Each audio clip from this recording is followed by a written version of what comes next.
President Bola Ahmed Tinubu has charged the Nigerian judiciary to remain steadfast, impartial, and incorruptible in dispensing justice, warning that breakdown of any society begins when those entrusted with interpreting its laws become compromised.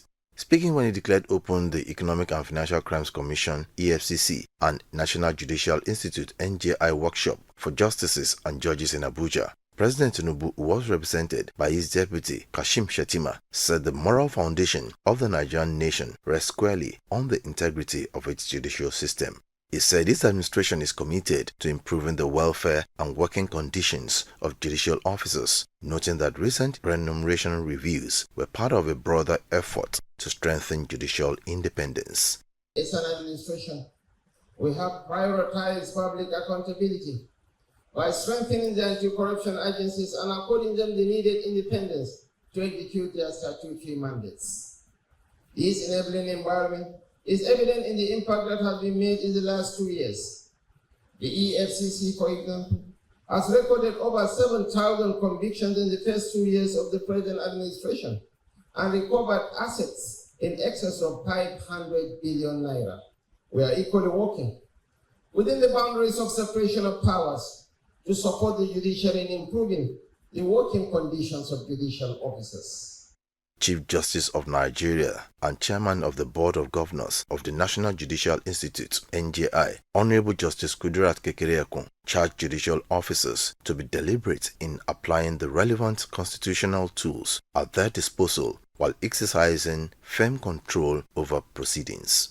The chairman of EFCC, Ola Olukoyede, disclosed that the landmark decision of the Supreme Court, which upheld the Commission's anti-corruption mandate, has further strengthened anti-corruption institutions in Nigeria. We must remain proactive and adaptive, ensuring that the law continues to keep pace with the innovations that criminals exploit. The judiciary remains the last line of defense against impunity. The fight against economic and financial crimes cannot succeed if the judiciary falters.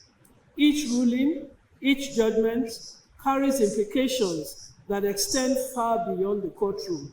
They either strengthen or weaken the people's faith in the capacity of the law to hold all persons accountable, regardless of status, power, or privilege. Contradictory decisions by courts of coordinate jurisdiction in high-profile corruption cases encumber the work of the Commission.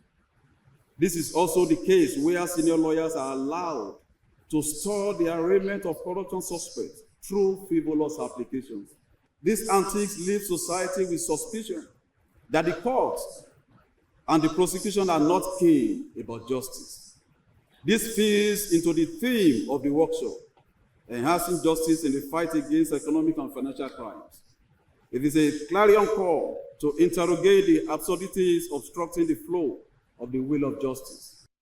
The administrator of the NJI, B.A. Adejumo Esquire, called for continued collaboration between the EFCC, the judiciary, and the Institute to ensure that judicial officers remain abreast of the latest developments in the justice sector. The theme of this year's workshop is enhancing justice in the fight against economic and financial crimes.